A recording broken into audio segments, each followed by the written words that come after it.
So ladies and gentlemen, tanawo commander panapa timboona skill 4 inoitwa yakamira sei. Hanzi pafodya dziri panapa pane 1 ine mari panapa. I've looked inini handakuona hangu mari, maybe kupusa. I think ndakapusa ndisikuona kutopusa chaikoko. Fodya yatobuditswa kuti muone kuti fodya zveshuwa. Pacific Storm rega tiripe commander. Saka imipaipa mune muchinzi tinoita zvemari. I'll give you an example. Handikuona fodya. Ifodya tikainyika umu tikadai handiti tikadai so urikuona kuti bepa rinokurumidza kudi kufufunyuka. Unotoenda kunge risiri bepa. Kutoita pasiri risiri bepa handiti ngatiite neimwe futi tikadai handiti inotofufunyuka kunge isiri bepa. Saka iwe ukasitora fodya ine mari manje handiti woita the same handiti uchiita the same handiti toda kukugadzirira mari muzukuru. Kugadzirira mari muzukuru. Iyi mari muzukuru.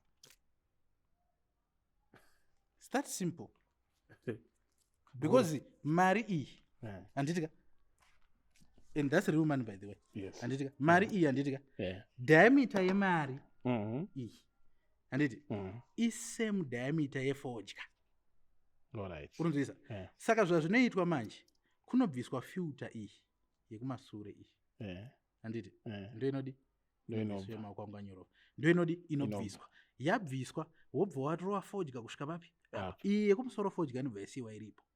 Wochinyatsomuona mari yako ipfekera pai kati wobva wazokudi pauri kudaika apa fodya bepa riri kufufunyuka wakusara nemari.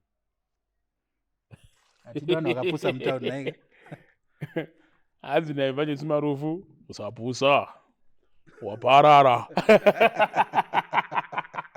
So that's a scam. That's a scam. Kune vanhu baba vanotoita marituals emari zveshuwa. Inonzi nyoka inenge chirutsa mari. That's real. I have seen munhu inini anoblasta. Unoblasta nokuza? No.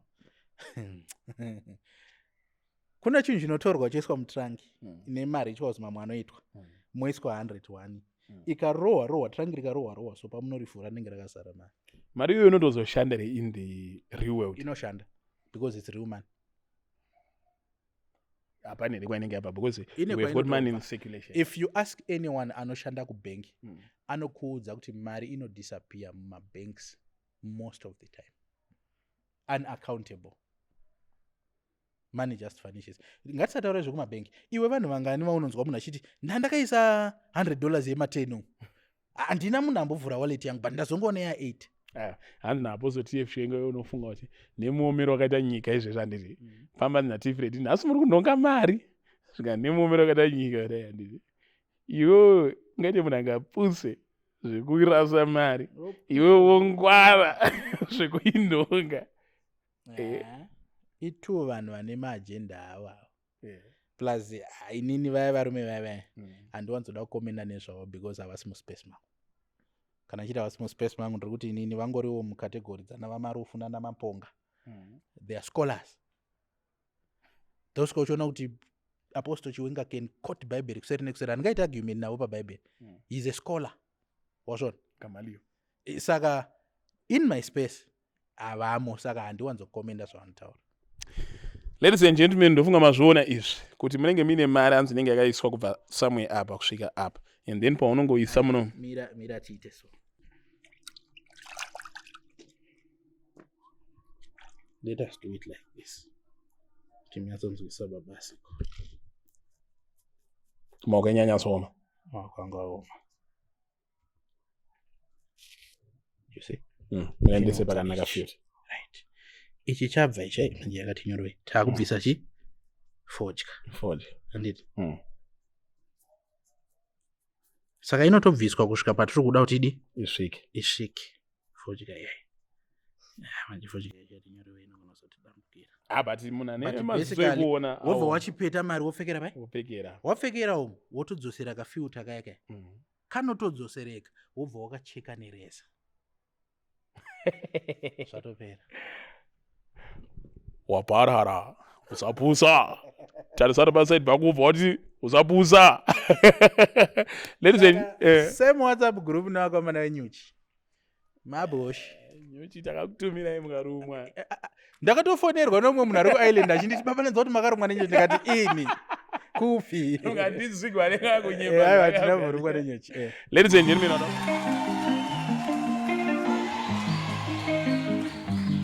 ina ndichika asi ndotochika kuchika kwacho nokuti ndokunotyisa.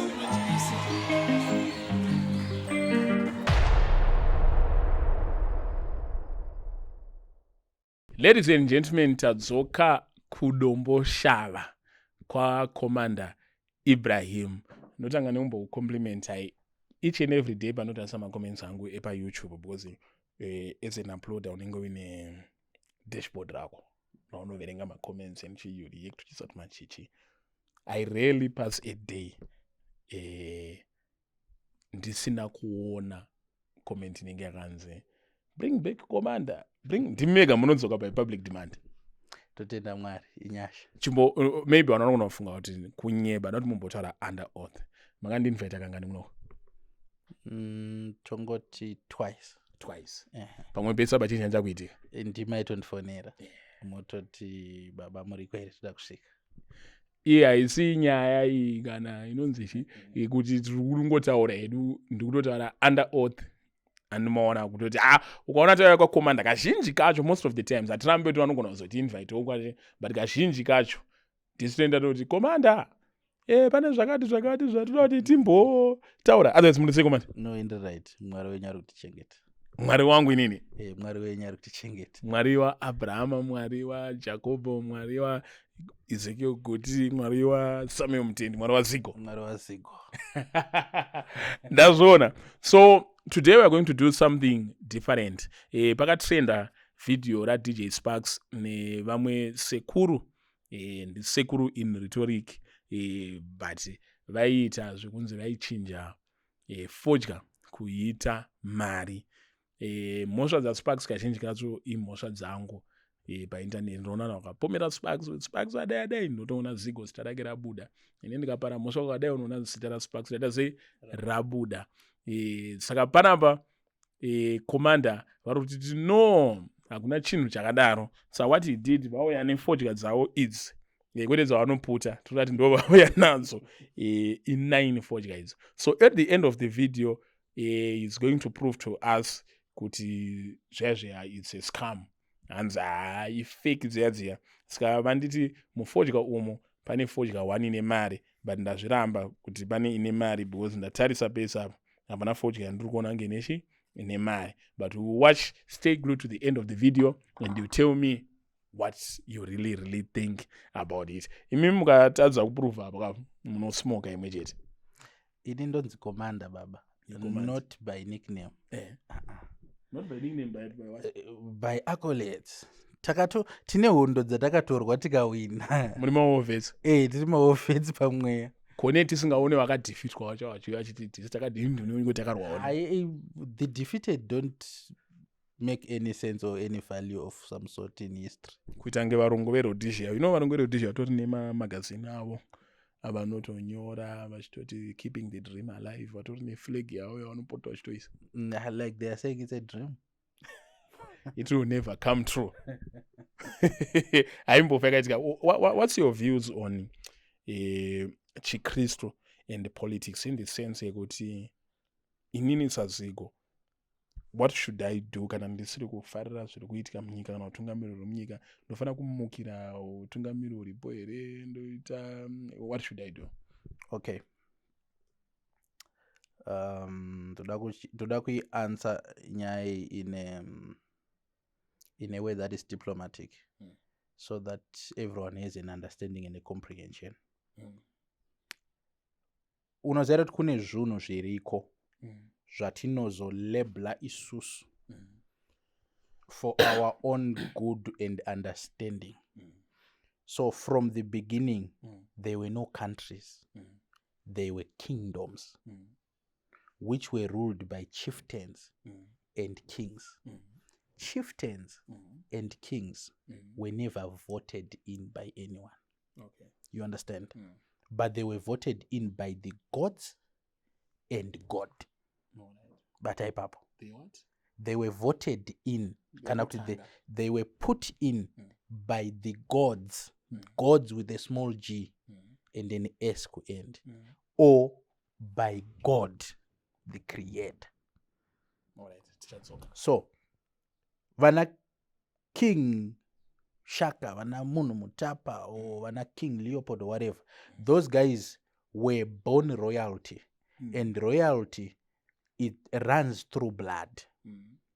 Now ukapinda mshoko rinoti iro hakuna mutungamiri ari pasi pemvura, which tells you there is a kingdom in the underworld, in the underwater. Handitika kana panyika kana kudenga aripo Jehovah Mwari vasina kutendera, which means kuti every leader, good, bad, according to the eyes of the people, is ordained by God, and God allows that for a specific purpose and a specific reason.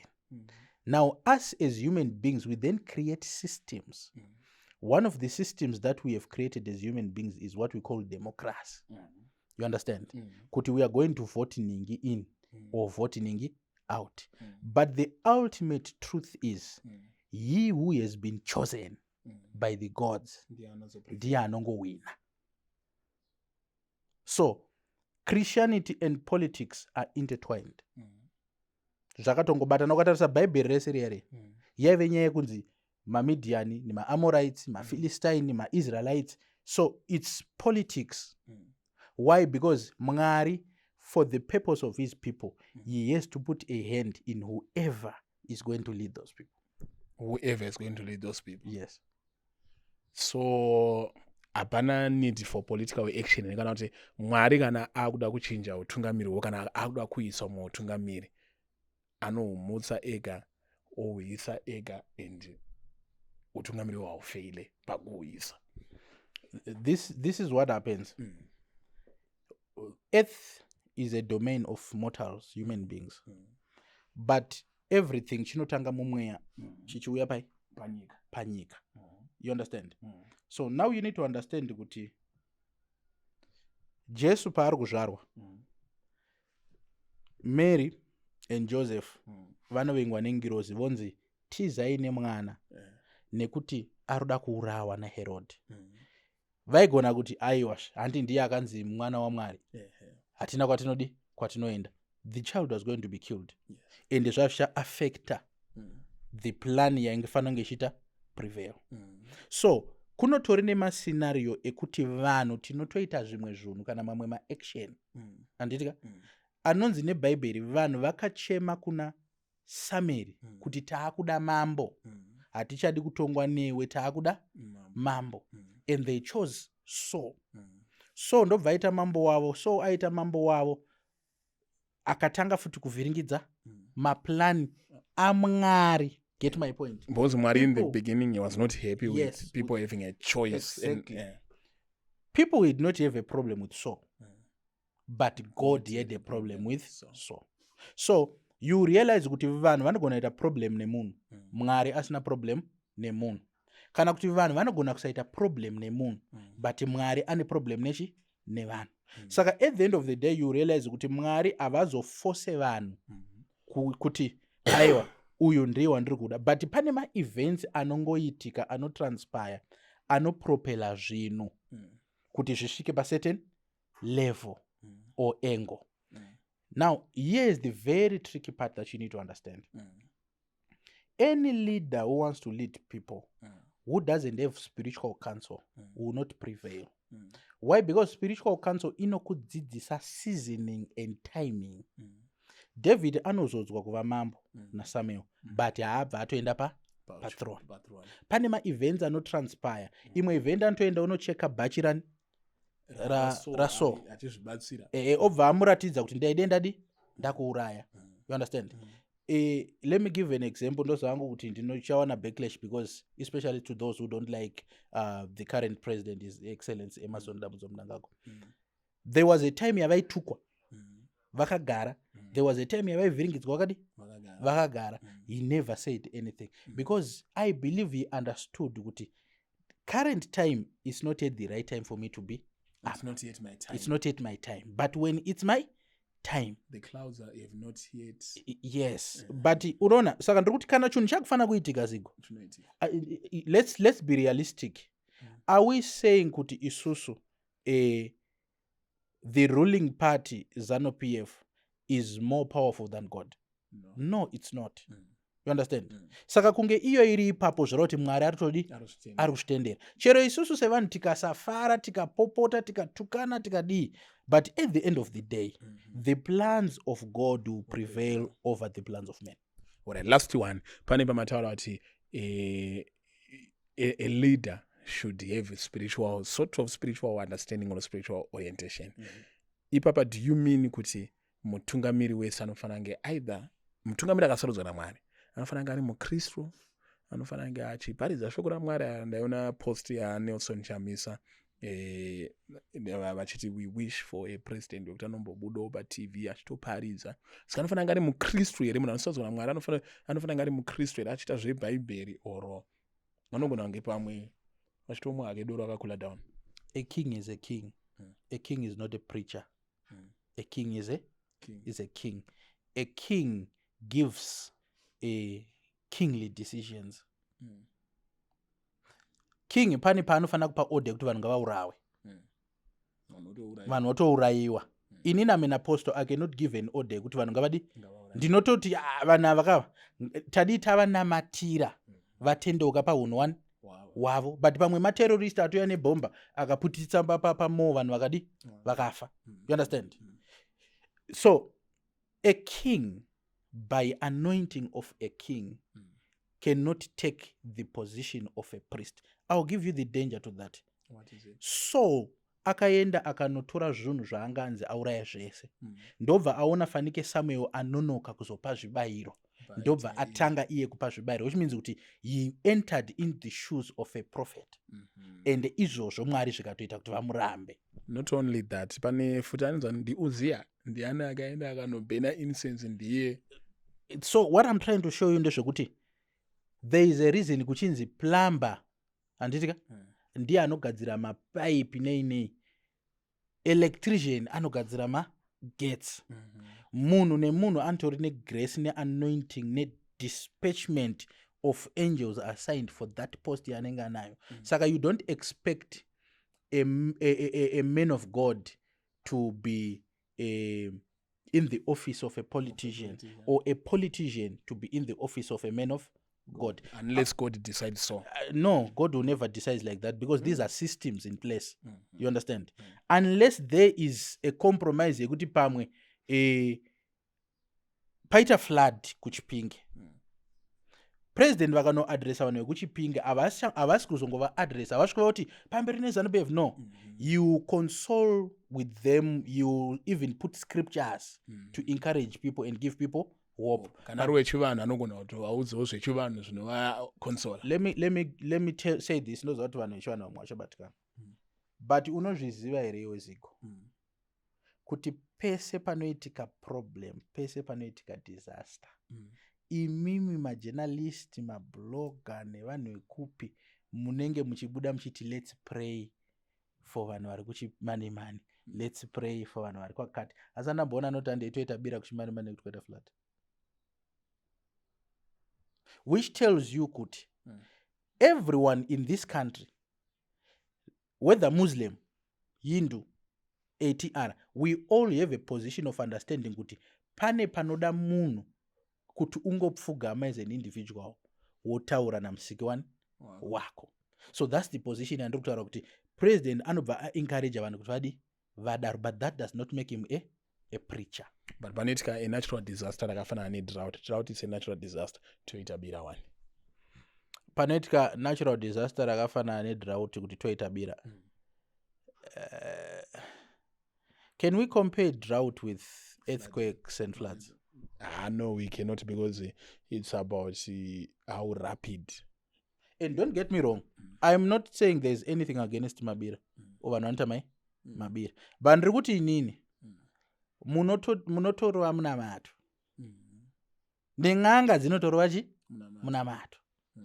Remember, we are a Christian country, which means the majority of people are Christians. Saka problem yatinongoita ndeyekuti we have this notion yekufunga kuti kana zvikanzi kuna sekuru bhanda kana kuti kafera tiri kutoti isusu munhu yeye haatonamati totally. I don't think so. I think vanhu vaya vanotonamata, vari kuita zvavari kuita, but Mwari nekutopfugama uchitonamatawo kuna Mwari vanotonamata. Ini pabira nemunamato ndofarira bira. Okay. Because pabira I will imagine unofarira bira because no danodhakwa. Saka usati haufariri bira zigo, unofarira doro repabira. But iko kuchikristu, I remember ndichiverenga, I think it's 1 Corinthians 11 or 2 Corinthians 11, Paul achipopotera vanhu about the Holy Communion. Achiti iye imimi pamuri kuya panapa muri kudhakwa, mauya panapa mobva mafesta, hamuna here kumba kwekuti kwekudhakwira zvamangu yozodhakwira panapa. Hamuoni here kuti kuchechi tinge tikurambidzwa kudhakwa, hazisi kuti tichikwanisa kudhakwa. Muchiverenga kunenge una Deuteronomy kana Numbers zvichinzi naMwari panhau yechigumi, imimi ndoda kuti mutore a tenth of your chichi, then moita sei, mouya nemakwai kana nechi mouya panzvimbo yandichasarudza. Asi kana nzvimbo iri kure, tengesai zvinhu izvi, mouya motenga zvido zvemwoyo wenyu, unobva ataura kuti strong drink, ndabva ndotiza vhisi racho pascreen, kuti hanzi including strong drink kuti zvinobata, hanzi mozvimwira kana kuzvifistira kana kuzvidyira pamberi paMwari muine murevhi futi pamberi handiti, hanzi zvichiitirwe kuti mudzidze kutya Mwari. Saka unotoona kuti mubhaibheri doro imwe basa redoro ranga riri kuti udzidze kutya Mwari, udhakwe woziva kuti zvese zvandinazvo ndakazvipiwa naMwari, ndokwanisa kungozvimwa ndikadhakwa. Neisusu izvi zvitaba tatoti doro rakaipa haridi kutomboonekwa padhuze nechechi. Inini hangu adamvera ndati doro rakaipa haridi kuonekwa padhuze nechechi. Vamwe venyu inini handirambidze munhu kumwa kana uchida kudi kumwa, unomwa imari yako, doro watenga wega, ukaita liver cirrhosis unoita wega, mautichikidzira kudiscourage. Hakusi kudiscourage. Imi munomwa ireality. Ini nomwa wine.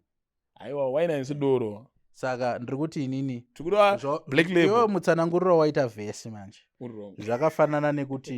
Zvakafanana nekuti president vedu vaMnangagwa vanoti no muri vana vangu imimi, ndokudai, feel free. Wakamboenda kuState House iwe ukasvika ukati handauya padeni pababa vangu panapa vakati tifile free.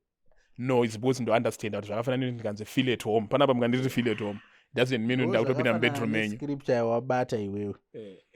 Hazvirevi kuti watonzi chitodhakwa chitoita kubuda masiriri nene. Plus you need to understand something.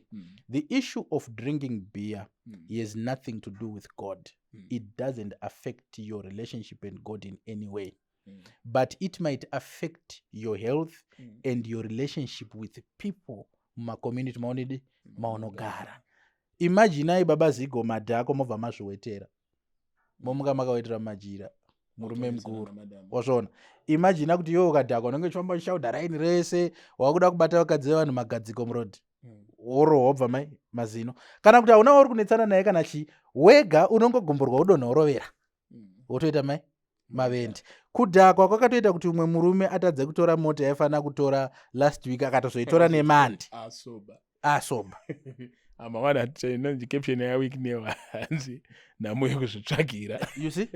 Wazvona. Saka at the end of the day, what I advise people ndezvekuti anything that takes control over you that you cannot control is no longer good for you. For example, kandiudze vanhu vanodhakwa zvanofanira kuita. Paunopinda mubhawa paya uchinomwa doro, tarisa pfambi inenge iri mubhawa yakashata kudarika pfambi dzese. Wabva wanyatsoitarisisa weiona kuti pfambi yakashata, wabva watanga kumwa. Ukaona pfambi iyo yakuita kunge yakunaka, ziva kuti wadhakwa enda mumba. Ndorine true life story paJoza about izvozvo. Mangwana uzocheka kuti ndiye munhu yoyo. Ukangoona wakudaro wadhakwa. So what am I saying? Almost everything on this planet is good, but it's also bad. Anything done to excess is not good. So zvinova zvafamba futi nema-addiction. Exactly. Yopointa futi betting. Muchiri kuina nepa betting? Ena ndichikui baba. Last mawina chi? Ndenda fata kutocheka mfoni mangu anchatozivi. Nezuro ndakawina 250. Ladies and gentlemen, ndito wangu anonzi Chris akatoti ndara chimborowa ndobva atongoisa 25 ndikatoereva ka1. Anyway, Commander Ibrahim vane nyasha dzekuwina, especially pakutamba kandege kaikai. Inini ndinokurudzira vanhu vatambire paSpin City because ndo brand rando trust nerando representa. Munoshandisa promo code ririmo, link riri comment section, munoshandisa promo code rakanzi Zigo and then obotanga kutamba. But kana wanyanyodyiwa stereki, uyawo no vane nyasha dzekuwina kufanana na Commander Ibrahim. The last time ndakaita interview navo vanga wawina grand.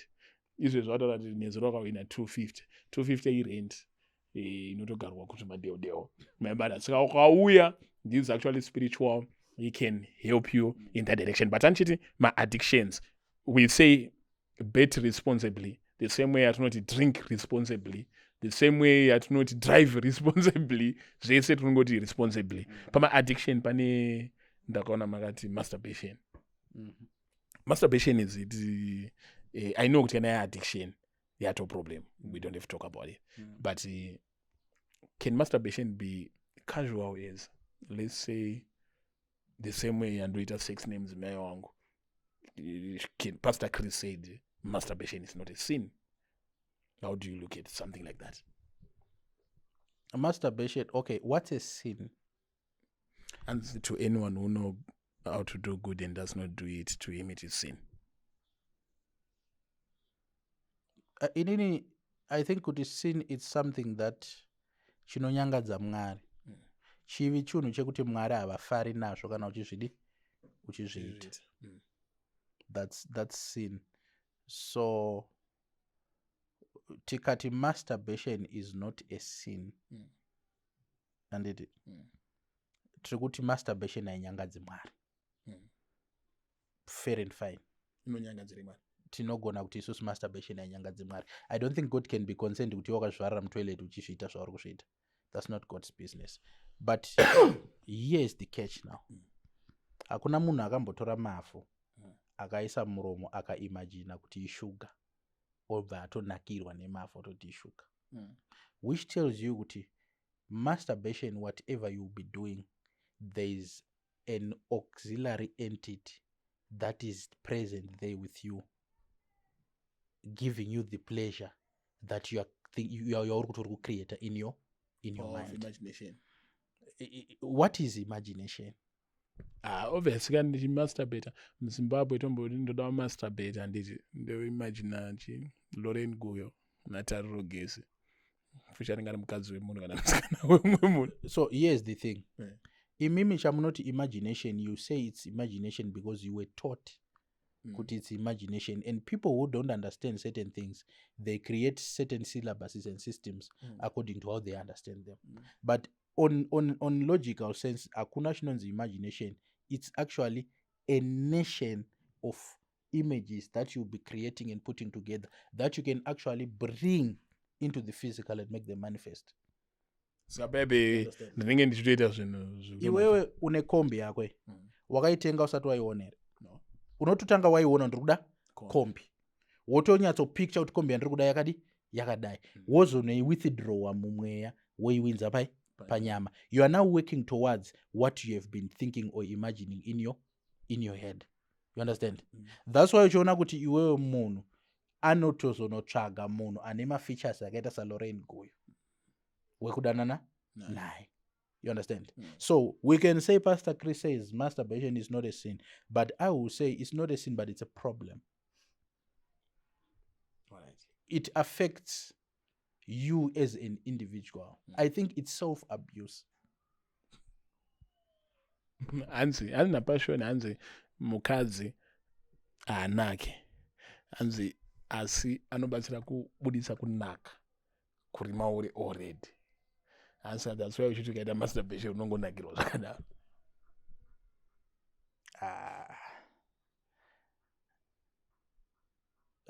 Urikuona iwewe kuti zvinobva zvatongotangira pakunetsa pakuti munhu wacho ka ndimi dzake, behavior yake. Don't get me wrong. Passion is a prophet of God. Inini ndine ma-reasons angu why ndichidaro personally. So let's put prophet passion.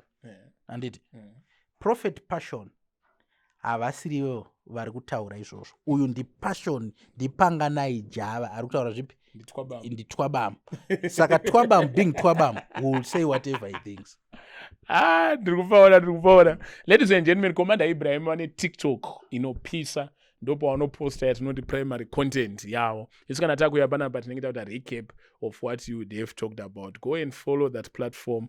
I assure you per day I'll share 3 or 4 videos, whether the upliftment, whether the my update, whether the chichi, named gonna Zagamira say. Don't hang it up.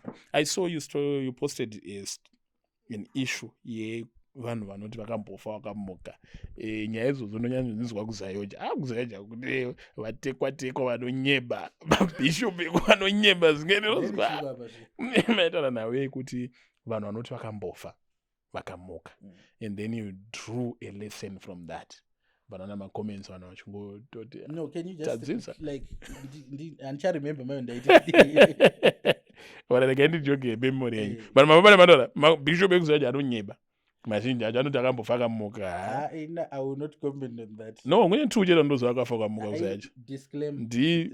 Ndi kutaura kuna archbishop kuti archbishop kuti ana promote akafa akamuka. Sky 1 ndi bishop Kataya wandozi vanoti akafa akamuka. Then mabonzo kuti anasazubadira chegumwe kudenga mzatsike ikoko. Ndimaona. But vamweza adoyeba. Gogo wangu jeje vanoti akafa akamuka. Akambofa akamuka. Ngori nyaya. Munenge muchibvunza kuti Mwari ariko here. Isikati nyanga kuti vanhu vakawana ndekuti ndati munhu afa kubva azomuka otanga kuudza kuti maita vision yekuti kudenga kwakanyaya. Usually vanhu tinoti akambofa akamuka ndiani akuna munhu zvakaita. Kudenga kwakaita sei kana kuti anoziva kuti Now I remember.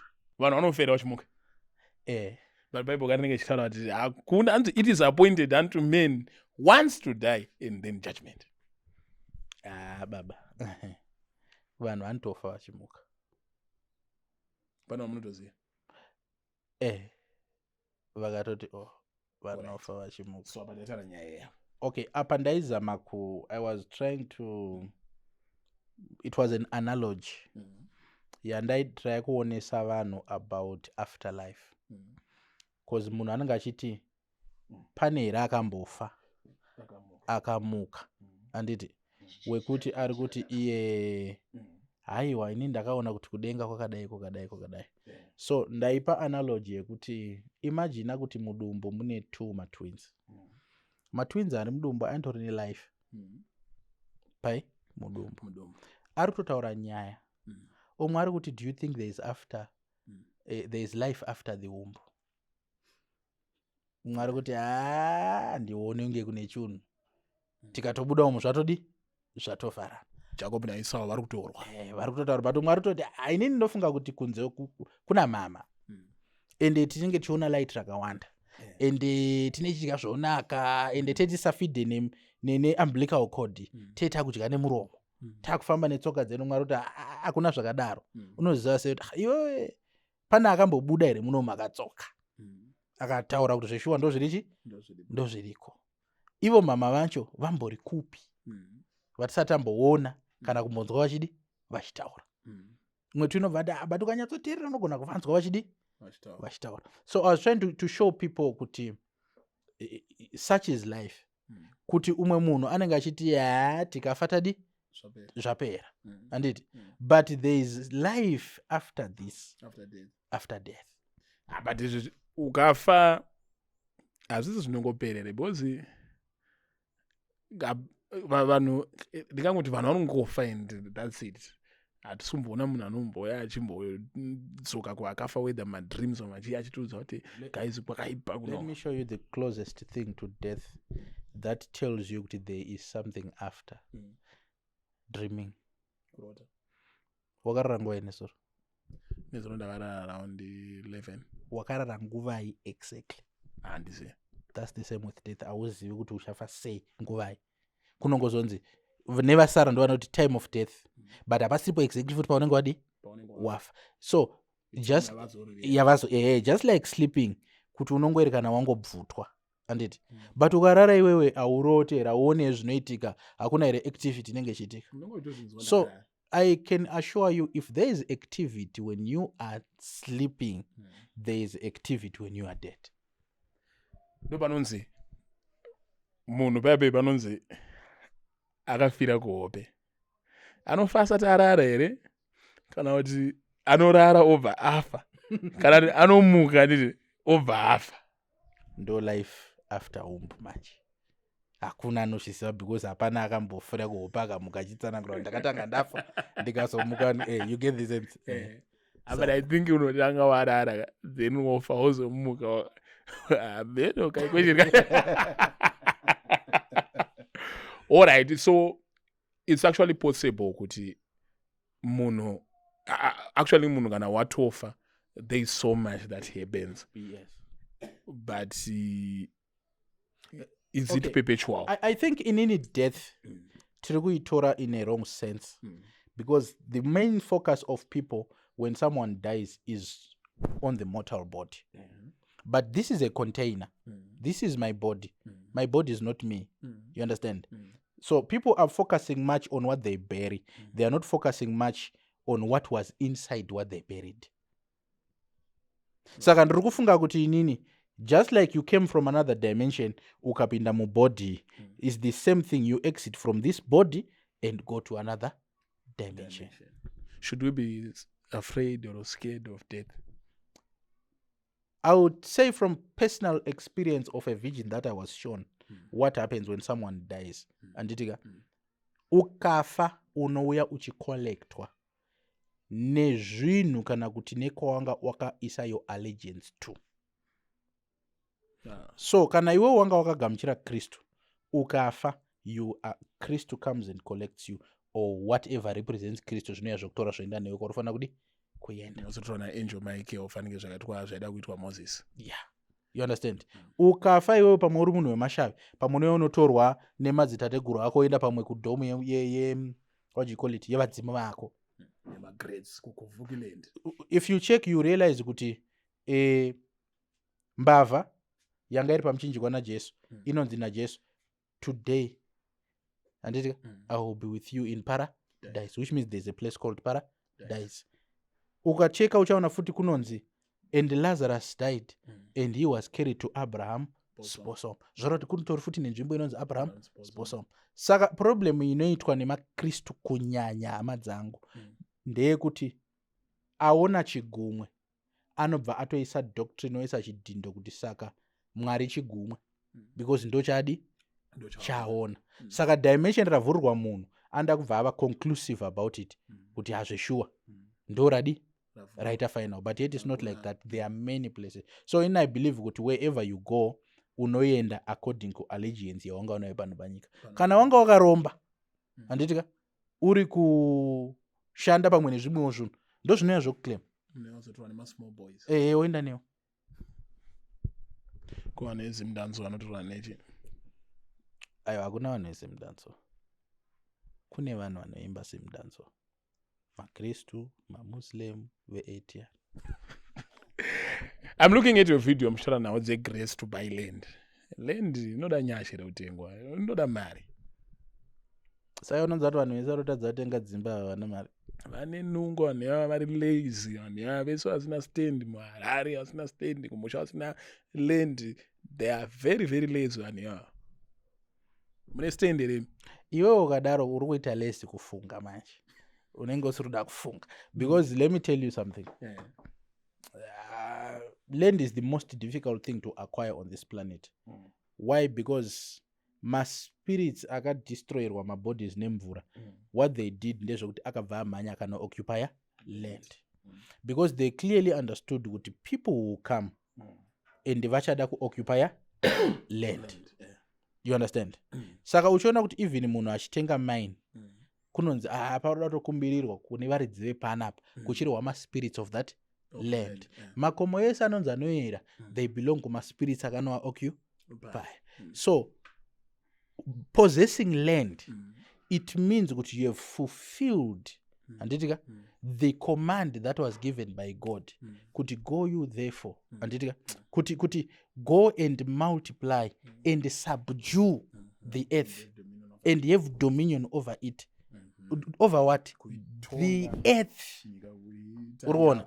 So moment yaunonzi wa landlord iwewe, wato in possession of something that you were ordained to have. Kana uri landlord, uri lord of the land. Yes, uri lord of the land. Saka yo kana uri Roger rangu, una Lord and Savior Jesus Christ wako, na Lord wako inini landlord. Saka une ma Lord tu. Saka maroja anofana kuto respect. Tungamiri wakapiwa pano panyika wema landlord awo. Go landlord vakatouya iwewe chero wakarara iwewe. Vakatonoka unotomuka. Gogo landlord vakadaidzira musangano munotouya baba. Gogo landlord vakati mota dzenyu dzipake apo dzakatarisa uko. Ngadzipake dzakatarisa uko. Ndo zvamunodi? Zvamunoita. Gogo landlord vangana kukuza kuti vana vako handifarira anotambira apo. Vanotambira mba. Aiwa ndikupaona but ipapa pamutaura nawe kuti land is something that is got to be subdued, something which means something that we conquer. Yes. Anditi ndikuti saka mekanyaya minotunyaya kuti munotubelieve here totake tumamyth kwa Chief Makoni kwarisapi ndaitaura navamwe isheveko vachitaura about kurwisana kunochitika paumambo chichichichibabe saka mumwewo anga ari opponent aiti ainzi hameno zvaakaita ivhu then zviwanikwa zvinofanira kuwanikwa pasi papanzwa zvatiza pazvaenda kuchinhoi vakatozoenda ikoko kunoita chivanhu chavafanira kuita zviwanikwa zviya zvitese zvidzoke saka it sounds absurd to me kuti zviwanikwa zviri muvhu zvotiza zvoenda kuchinhoi. Bible shoko raMwari rinototi cursed be the ground because of men. Zvoreva kuti ivhu Mwari chaiye akatorituka zvikakonzera kuti Adam abude ziya achibayiwa neminzwa achishanda. So you need to understand kuti everything that is on this planet has life, which means kuti zvinonzwa. Handiti ndinogona kutokesa munda wako iwe ukatadza kurima zvinhu zvese zvibuda zvakadi zvakaora. Saka hadzisi ngano idzodzo, zvinhu zvitori practical and very real in the spiritual space, especially kana zvaitwa nevanhu of power. Unozviziva kuti gold rinojuswa, kunotori nerimwe gold rekuromba rinotojuswa kunzi pane zvinoitwa pagomba, zvatoitwa pagomba iro rinotanga kubuda makg asina kumira mushe. Gold rinenge radi rajuswa. Plus let me ask you a question, where does gold come from? Gold tinorichera muvhu, yes, but where does it come from? It's a result of gradual chemical processes anoitika mafossils, maivhu machipasi papa zvichidaro kusvika razoita gold. Science teacher vako vanokurova vakakunzwa uchidaro kunago iyo iko yaukutaura ndoinoita izvozvo. I want you to even chero vakanditarisa handitika ngavanotsvaga kuti gold rinobvepi. Gold is not from this earth. Rinobva inonzi kuriver raibuda nemuEden raya rainzi rukova iroro nzvimbo yarira kunotonzi and the gold of this land was good. It was already there, but rakabvepi? Go and look for, go do your research, go Google handizokudza izvi, but chandogona kukudza nchekuti gold is not from this earth. Vanhu muri kuona izvi totobvunza ana Scott ndimunonyanya kubata goridhe singaite ana Scott kupa munobata chinhu chamusingazivi rero chinobva kupi. Chimbotiuzewo Honorable Scott Skwakupwanya kuti gold rinobva kupi. Even functionality yegold izigo vanhu vakawanda vanofunga kuti jewelry chete, but gold rinonyatsoshanda ichezvo. Chii chinoita kuti rinyanye kushanda, chii chinoita kuti rinyanye kukosha seizvozvo? Because harigadzire sadza. Actually chibage should be more precious than gold. Ndo pandiri kuti inini vanhu ngavachinotsvaga. Saka vanhu, do your research, use my instruments which are at your disposal, ana ChatGPT, ana Meta, what, ana Chi, and then mozotudza kuti how far. Tiri mugazebo rinori. This gazebo, ladies and gentlemen, if you don't know, it's not a braai. It's actually spiritual. It's an altar. It's a portal. portal. It's a portal to the other world. There are 4 portals here. Oh, mamwe handimaziva. Iwa makona uri kuona ndo maportal wacho. Alright, mugazebo muno, I saw a video muchi mwini wamaiti Oracle, and I'm putting the video on waruone. Ameno zvamaita hakusi kubata mushongere kwamaita muno. Zvese zvaitika muno zvazvingori strange, muri kukorobha muchi. Kingdom yese inotangira pamadoors. kingdom yose inotangira pamadosi. Hakuna door risina an assigned angel. The reason why people struggle to understand why has God favored this one, or why has this one received things that people seem to measure and say it's too much for him to live in this dimension. They don't know that every kingdom has access through doors. If you go to the book of Revelations, it will speak of the 12 foundations of heaven, which means denga chairo ratichatonopinda rine kwarakatangira rine foundations, but above all chinozondityisa rinonzi rine 12 accesses, 12 doors to enter heaven.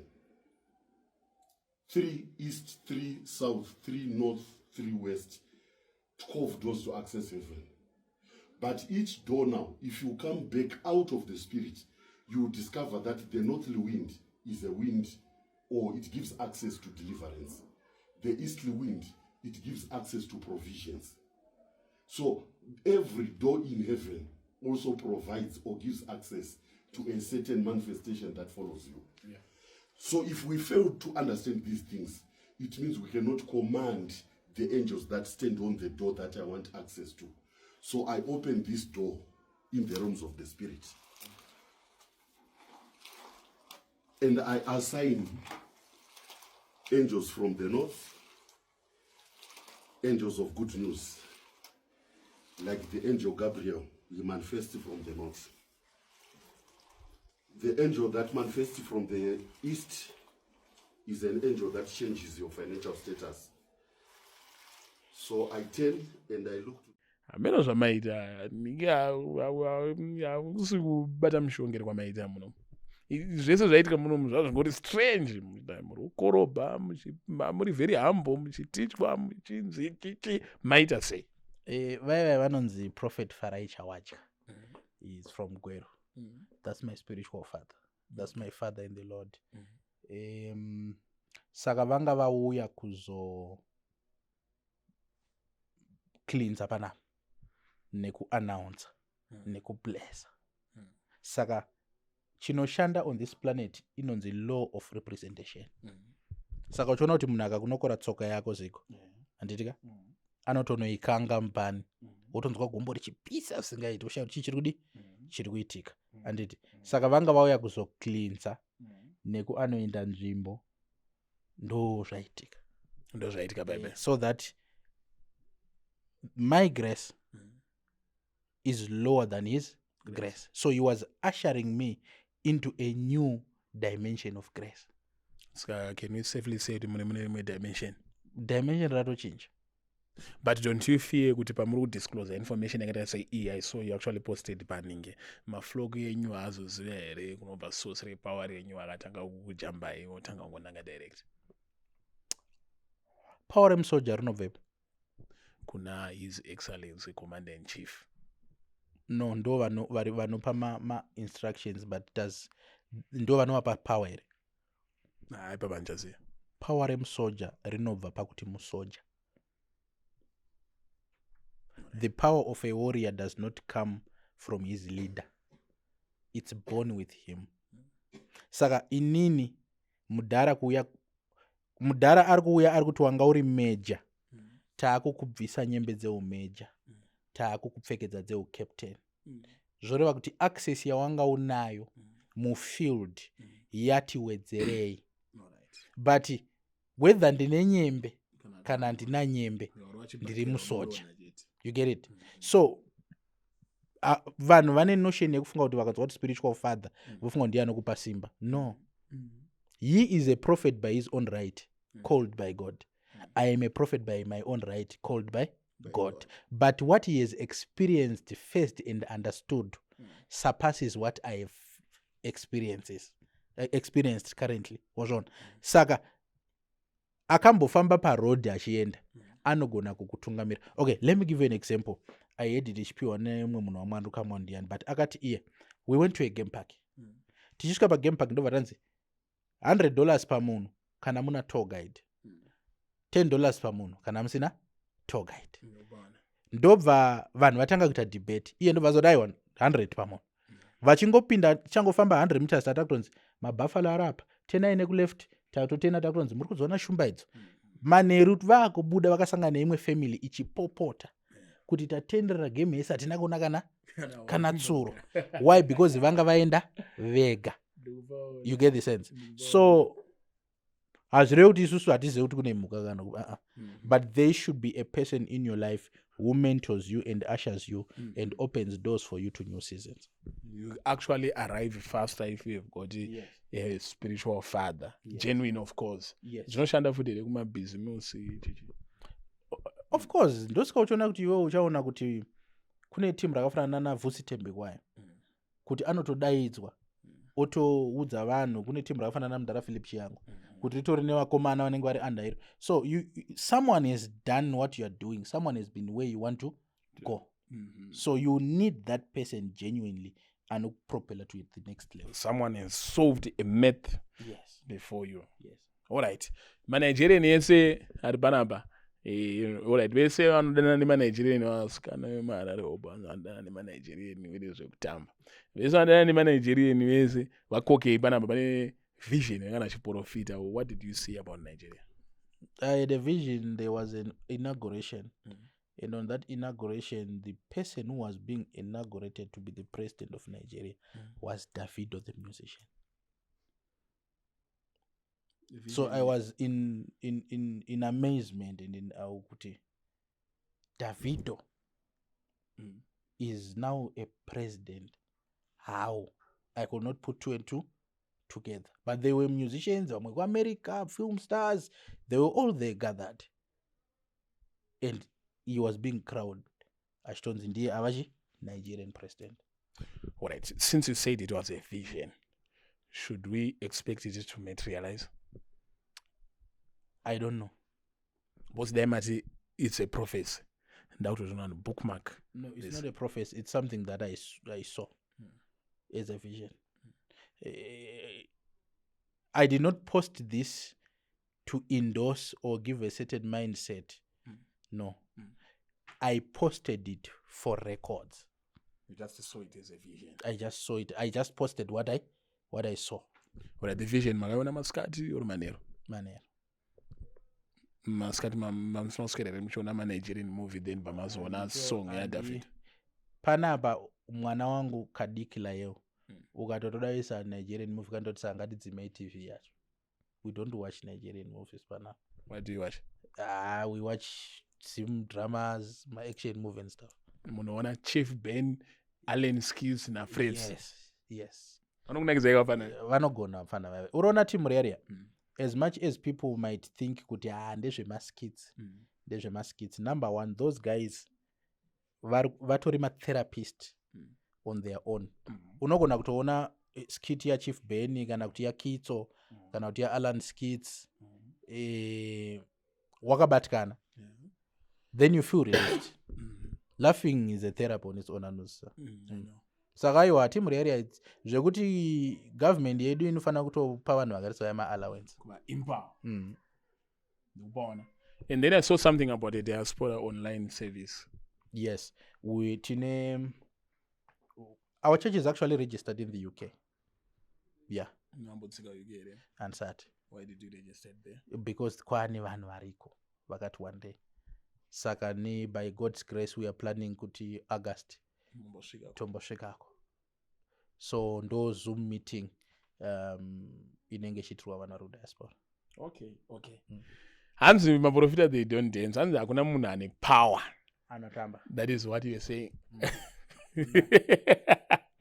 Kovanda mzima ngodibisa. Ayo. Nyasopatangizwe hapa. The same way that you said on a TikTok video. Hakuna muprofita ane simba anoonekwa achirova borodheo kana ndombolo muchechi. Hakuna muprofita anodaro. Why do you say so? Aiwa, hazvina hunhu zvekuti iwe uri kutamba borodheo pamberi pevana uchizunza mazakwatira nei vana vakakutarisa. Do you understand how dirty minded people are? Unoziva kuti zigori pamberi pechechi iwe uchiparidza umwe munhu ane zvake zvaanenge achitofunga. ndo panoya senzi yataura baba Harare kuti pandaibvisa hembe paya machitambisa chest paya imi maiona vanhu vakawanda vachisekerera moti vari kunakirwa nemusic kandi munhu ane zvaari kutodi vatori kunation of images iya saka indoona fanike inini that's a sign yekuti hauna simba. But we've got Prophet Melontic Horace, the most accurate prophet in Zimbabwe. Anokulistira maprophets 10 akakuudza kuti uchafa chibva watoita put your house in order, akakuudza kuti kune mafloods chibva watotanga kutochinja kwaunogara. Murwere wandajive murume ega. Let me give you examples. Horace is a prophet, but not accurate. He's a prophet. Tikati is the most accurate. Anditika? Baba. Isu tikasanyora zvinhu hazviroda tinakusvoona. Names nganyora. Undisa. Because it's of no relevance to me. It's not my space. Iye pamwe it's of his space. I'll give you examples. Passion is very accurate. Branson is very accurate. Hubert Angel is very accurate.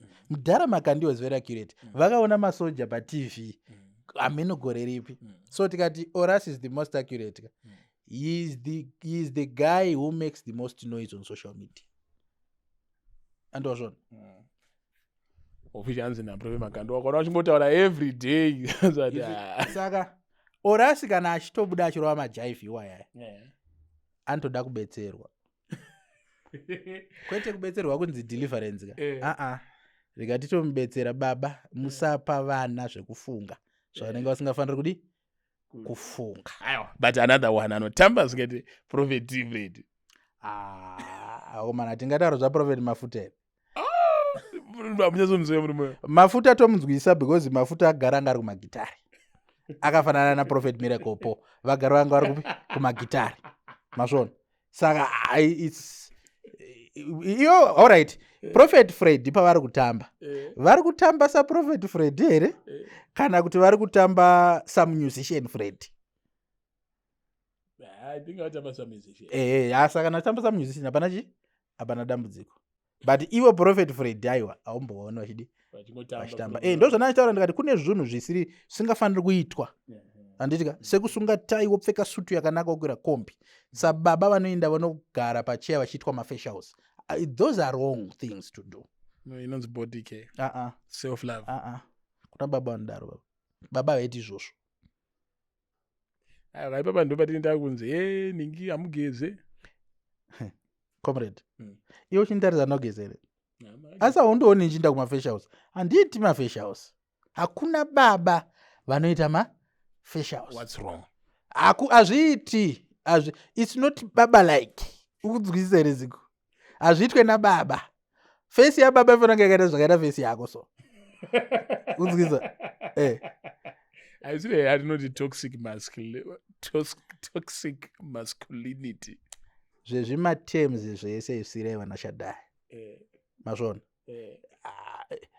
Have you ever wondered why varume vaezvino vakawanda vakuita kunge vari weaker than vana baba vedu? Indizvozvi zvekuenda kunogadzirwa kumeso uri mukadzi here. Saka mina evangelist Marufu kamune vhangeri rimwe chete ipapa. I know ipapo na Marufu tinogona kuwirirana. Chero hako zvimwe zvakawanda tisingawirirani but ndiri kuti inini a man should be a man. Yes. You understand? There are things that do you know chinoita kuti mwana wangu mukomana ave a good man? What is it? Anoona zvandiri. Kuti ndikabuda pana panzwa kuti mudhara akabuda pamba. Paanodzoka patinomumhanyira anofanira kunge akabata paper bag rine something. Saka brain dzake dzatoregister kuti is a provider. Let me tell you this. Ndozvatwa mwana achifunga kuti pamwe ndiri kuvhiringidza. But I want you to listen to me with an open mind. A single mother cannot raise a good man. Okay, ndikati a good man tukanganisa. A single mother cannot raise a man. Why is it so? Single mother, mwana waanoraisa ari mukomana. Most of them, this is subjective, not objective, by the way. Most of those guys, they are very lazy. Vanoda kushandirwa nevakadzi. Not because haadi kushanda, but because musystem make aiona mushandiro waita mai vake kuti vamuchengete. Saka akaroora mukadzi, that same mindset ndio anenge achifunga kuti mukadzi wangu anofanira kushanda, mai vangu vaidi vaishandira. Vanobva futi kuti mama's boy. Exactly, you get it. but mumba muna baba kana kuti if there is a main figure around mwana mukomana anotoona kuti oh okay izvozvi kamwana kanga musikana kake kana ndakagara panze apa kakadona handiti kandoti kosomuka kotopukuta utaona kotokamira kupinda pai mumba asi mai vako kana vakamira panze apa kakangodona kanitanga kutoridza mere. Why? Because the way that we treat the children is different. Vakadzi vane love handitika varume vane nonzi tough love wazvona. Saka a man should be a man zigo. Inini amagenesti zvezvo kunzi a man should be vulnerable, murume anotochema, murume hachemi. Yes. Murume hachemi, murume anoita plani, murume anangova depression. Depression anozoita afa ndo paanozoprocessa depression. Murume haiti izvozvo. Let me tell you why. Anosvika muchifa quickly. Zigo, murume ndaatofanira kukurumidza. Listen, inini handina mai, handina baba, handina budi, handina sisa, handina anti. Urunzisa, handina munhu wandinofonera kuti pakashata. Handitika, I have my wife and my 4 kids, I have my brother. Handitika, nevamwe vanhu vese vanodependa kwandiri. Ndoita nguva yedepression. Vanhu vanofana nzara. Urunzisa, that's the burden of being a man. Wazvona, that's the burden of being a man. Tinozozviona time izvozvo zvekunzi kune problem kune wangu zvekunzi hanzi unokurumidza kufa hapana asingafi. Kufa but kufa waachievha zviri nani than kufa uchinzi baba zvakangofanana kuti vafa nekuti vanga varipo zvazvakadi zvakafanana. Pamunotaura nyaya yekuchema ikai pane nyaya ndogara ndichingofunga all the time. One of watingati high profile feminist in Zimbabwe ndana Kiki Badesi. Okay. Kiki is a feminist. She's there to defend women. Kiki ndiyo kuzhe. The one who has got a Badesi. Indiano the rapper. Pane mwakaslima so. No. You cannot be Badesi and be slim. Kiki Badesi because of the body. Oh, okay. No, I will look her up. I don't think Kiki Badesi akambana so ngekuti itachino chako 1-1. Yakambobudana ketchups so. Yeah, I think so. So this is what she said. This is what I don't defend our kadzi. And then she is also there to say, men can cry. There's nothing wrong if a man is chichi and it. These are the type of women and men should cry. She's not a man. So Enzo Aisha manje. I said end of the radio we say ashiti and I don't get music because and then he started crying. If you remember Enzo agreed by chema. Vana ngamdia Enzo so we sympathize with you. What is she? Then Kiki Badesi na Enzo also made a beef. Skapa beef amle makana madizo. Ngana Kiki. Ayo nozotanga uchima. Which means if you cry, especially if you cry pamberi pe munhu wechikadzi or panongana munhu wechikadzi, they will use that against you in the future that you nozochema. Let me teach you something. If you are a man. Baba vane boundary yavo sani sababa. Bible not women are weaker vessels. In what sense? In a sense yekuti the way we are built and the way they are built is different. Those who not vakadzi vanotikurira kutaura. Do you know that scientifically women are more intelligent than men? No. Yeah. But they don't accept. No. Chinozokurirwa vakadzi nevarume. Women then process their thoughts emotionally. Men process their thoughts logically. Saka ndo patinozowina. But ukatarisa a logical woman anosapasa varume vakawanda. You get it? Saka iwe unofanira kuziva zvauri kuudza mukadzi wako zvese. Mangwana pamuchashaudhana itori amari yaachanovhomora utoti right. Ndosika wakamboba iwe uri mbavha ndokusungisa. You get it? Ukachema. But iri nyaya yekuchema futi public. Tine vanhu vakafanana nana Ivan Mawarire. Yes. Enzo Aisha. Varume vave hasi madofoka. Iyo unofunga kuti Enzo akachema impulsively. Enzo asati atoenda kuinterview aitoziva kuti ndichazotonochema. Alright. It was part of the what? The strategy. Koma fundisa nochema. Then vari pa stage vachinamata. Oh Mwari. Bozi nini anditi. Kusayacha kwandakakurira ka. It was a culture yanga iri chechi yekuchema. Izvezvo havachachema because Mwari akure muchechi maya. That's why mostly hatichamboona pachichemwa. Kudhara vaichema. Ichandivengesa nevafundisi nenjashautwa zvakawanda. But musati masvika paiyoyo. Vanhu vandakaona vaichema most of the times vangari vakadzi. Kashoma vandakaona varume vachichema. Alright, ichakuvengesa indei. Vafundisi vakawanda vaunoona vachema vanenge vakadhakwa nembanje. Mbanje dzinochembezera. Munotori neumwe artist wenyu muno muZimbabwe anoimba zingaita anogona asi anenge akadhakwa nembanje. Anotoimba gospel. Munhu iye. Asi anenge akatodhakwa nembanje. Ini handisi kutaura zvandakanzwa. Ndotomuziva kuti anotodzisvuta. Obva achema. Saka anenge achinyatsoita kuti zvinyatsobuda sweet. Anyway, but in artist wandofarira manje panawo zvekuchema. Hanisudi anenge akadhakwa nembanje. Yeah. Take sure acheme. Anonyebedzera kuchema. Like, I've never seen these tears. No comment. Because you can't just say kuti munhu achingoinverwa pastage kuti uya uimbe angozonganyingobata mbeko. Aiwa, kwaya kunyembedzera kuchema. Ngati inini panyawo iyoyi no comment.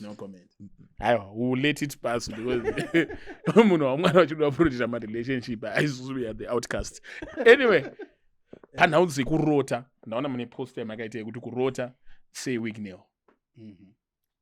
Vanhu vari kurota sei weakness. Uri kuona here kuti patori ne 274 comments. Vanhu vese vanhu vakarota weakness. Vanhu vanenge vachimufunga. Not necessarily. Nhasi ndatoreceive a call from vamwe vanhu vanotori nemapositions akatoti kurei. Vachitoti, no, we saw your video about weakness and coincidentally inini ndanga ndatorota weakness but ndanga ndisina kuzviziva. Ndatozoudzwa neumwe munhu ari paTikTok because munhu atofona wacho haasitori paTikTok. So it's not like kuti vanhu vari kufunga weakness. No. Bible shoko raMwari rinoti nerimwe zuva Jesu anonzi should we pay tax. Obva ati musoro ndipei coin. Obva apiwa coin. Obva ati musoro uri pamari ndewane. Zvonzi ndewaCaesar. Obva ati give to Caesar what belongs to Caesar. But you realize kuti at that particular time munzvimbo vanga vari the highest power was King Herod. The governor I think was Pontius Pilate. Yes. Right. But pari kutaurwa something of value. Empire. Pari kutaurwa Caesar. Why? Because Caesar anga ane certain achievements dzaakaita dzine chekuita nepfuma to a level yekuti akabva aiswa musoro wake pamari. Saka ndiye aakumira as a face value in that particular time. Now, whether people like it or not, whether they like say weakness uchivayo or not, what he has done, he has given him recognition even in the spirit. You understand? Zvekuti iwewe ngirozi yako payakuuya ichikupa message inechekuita ne-upliftment yako, inechekuita ne-promotion yako, inechekuita nemari yako, yakuapia kwauri sachivayo. You understand? Yakuapia kwauri sase weakness. Why? Because currently ukarota weakness uchivayo izvozviwo unomuka uchifunga upedze rufu. No, ndotomuka ndichifunga inonzi Land Cruiser, Toyota Land Cruiser. Munhu wese zvora kuti Paul anorota chivayo antofuma achifunga nyaya nechekuita nekubudirira kuti zveshuwa zvinhu zvakudi zvakuvhurika. But now the era iri kutwa nevanhu yekuti people now think kuti it's about say weakness. No, it has nothing to do with say weakness. It has everything to do with you as an individual and the position pauri kuti uri kufanira kupropeliwa from one position to the other. Could that be said ndikarota like when Chinimbi was alive? Or ndikarota Kudata Gwirei? Yes. Or ndikarota Boss Kangara? Or president? A president, ndikarota president ndikandotoziva kuti pamberi apa ma celebrities. Zvazviri kureva nzvokuti ukarota anyone of influence it's a signal and a sign iri kukuudza kuti season yako yekusimudzirwa mulife yasvika. Wakufanira kutsvaga muprofita kwaunoenda kwaari unokubata musoro kudira mafuta oiestablish. Alright, ko ndikarota Baba Guti oro Prophet Makandiwa oro anonzani Bishop Mutendi oro any other men of God ari kutop. It's a sign and a signal iri kukuudza futi kuti there is a season iri kufanira kuitwa activated nemunhu ane chemweya chaakasenga. Ko what if ndikarota the opposite? Like I dream about a nobody, I dream about a rombe, or I dream about those who are despicable in the society. Now zvakudependa kuti now these dreams ka hadzigeneralizing because takuda ma-specifics exactly kuti warota ani ende zvii zvachidi zvichiitika. Tikadaro inobva yatsanangurika zviri easier. Alright, mamutiti kadhi rekubhengi ratigare nababa rinogara namai. Hakuna baba vanogara nekadhi rekubhengi. Hakuna baba vanoziva payday yavo kana kuti vanohora mari. Baba basa ravo nderekuenda kubasa, vanoshanda. Mai vanoziva kuti nhasi pay voenda vonodhirowa mari. Mai vadhirowa mari votenga zviri kudiwa mumba kana zvichitengwa nini. Baba chaivo vanozopiwa yavo yedoro kana vachidimwa doro kana kuti yavo yedrink. Baba chaivo vanorarama nemari yezvimwe zvimadhiri isiri yepay. Ndobana ndabvunza kuti alright, mimi kana kadhi rakugara namadam yandienda kuzoendesa kuma-small house nema-girlfriends ndozoionawo. Iyoyo inonzi budget yenzenza. Budget yenzenza haibvi pabudget yepamba. Mazvibara baba azigo. Mukadaro muri kurerusa adzimai. Muri kurerusa queen. Iyoyo ibudget yekusapota your habits. Support your habits. Hausupport your habits ka nekutora chikafu chemumbaka. Nema straight resources. Aiwa witi izvozvo zvekuti yoto zvafanira kuti chi zvakafanana nekuti ukatora $30 kana $25 yanga ifanira kutenga 5 kg yebasmati mumba. Wakangofanana nababa vapinda mumba mune grocery vakanotora 5 kg yerice 2 mabaye sipo vakaisa mupaper bag vakaenda nayo girlfriend. Sense yenyu ndaibata. Aiwa hapa masanitsanangurira. Tisalenda panhau dze4 guys. Mashoko yenyu ekupedzisira nemunamato obvious wamunozotipa. Musi wa11 July ibirthday rangu. 11 July. Yes. Mungundipe pabirthday renyu. Aiwa handina chandiri kukupa pabirthday rangu. Ndiri kukupa ropafadzo. So musi wa11 July we are having an all night prayer on this compound. Some will be interested in knowing not specific age yenyu maybe vananozokusaizai but muri mu-age group ripi? No, inini handinyari nekuti ndine makore mangani. Ndakazvarwa musi wa11 July 1988. That's when I was born. So I'm 35. Aiwa ndakadarika 35 baba. Calculate minutes zvakanaka. Maenda mane 37. Yes. Congratulations. Ndedu test. Alright, so pabirthday yenyu muri kuita so we are having an all night prayer. We'll be having guests. We have a guest from Cape Town. Vanonzi Apostle Lovejoy Manwere. We have a guest from Middleburg. Vanonzi Apostle Tulani Kosi. We have a guest from here in Harare. Vanonzi Prophet Blackman, Prophet EJ. Then we have Apostle Ray Guruwa as well. And myself, of course. Panapa. Ndo patinenge all night pa Commander Ibrahim's compound. So if you are coming for the all night, kuchange kune mabhazi anenge ari mutown pana 4th on Friday. Achasumuka ipapo na 6 o'clock manheru. Saka kana uri kuuya ku all night unogara wasend a message on my number. I think muchazoisa pa screen kuti we are coming for the all night. Saka kuitira kuti usazoshaya spot by mubhazi.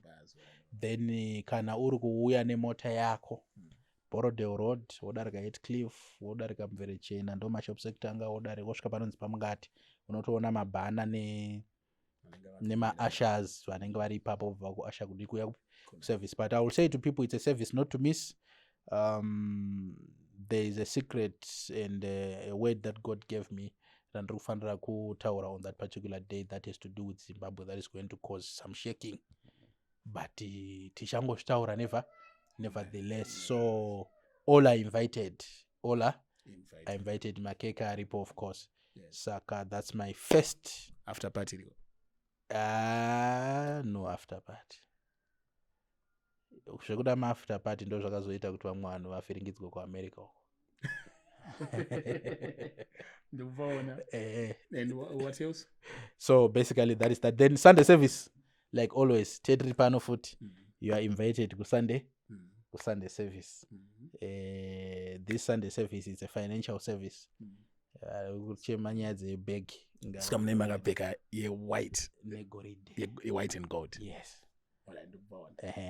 But above all, may the Lord God keep you, may the Lord God protect you and your families. Against my accidents. Also, I want to give a special shout out to Murume Anon, the Stunt Master Flex. This is what I want to say. People like Stunt Master Flex, vanhu vanoita zvinhu zvakanaka vanowanzorwiswa. So whatever zvichazonzi zvaitika mulife make, ngazvisazoita kuti zvese zvakanaka zvaaita zvidzimwe. So whatever people might think or say, ngavasakangamwa the good that he has done. Not saying kuti tiri kuti pane zvichazodi zvichaitika, but tiringotaura kuti just in case. But currently that man is doing a very good job. Ende Mwari ngavachikuropafadza imi Baba Zigo. Saka vana urofadzwa panapa ndi Baba Zigo na Stunt Master Flex. Saka izvo zvichada kupinda. Ladies and gentlemen, wadabata Commander Ibrahim. Ndo manumbers avanenge akabuda pa screen from the start of the video. We will make sure pa week rega as long as I find something pa TikTok chandroona chiri worth discussing about chanenge waita it's rare kuti ndishaye. I will always be here padomboshava ndichona zvakamira sei. Baba teipa manumbers abuda pa screen, and also don't forget kutamba makandege pa Spin City. Mushandisa promo code rakanzi Zigo, munenge mashandisa link riri comment section. Zvinhu zvese zvinongozviita responsibly. Kana uchida nyasha dzekuwinwa ma1000 nema250 ari kuwinwa na Commander, because iyi itori pa Spin City. Kana uchida nyasha idzodzo unouya wawabata. Thank you, Commander. Thank you so much, Baba Zigo. Nyasha ngadziwanzwe. Nice. Imi neteam yenyu. Zigo is a journalist. He comments on doctrinal matters. Whatever gives Zigo $1 is what he will publish. At best, he's a journalist.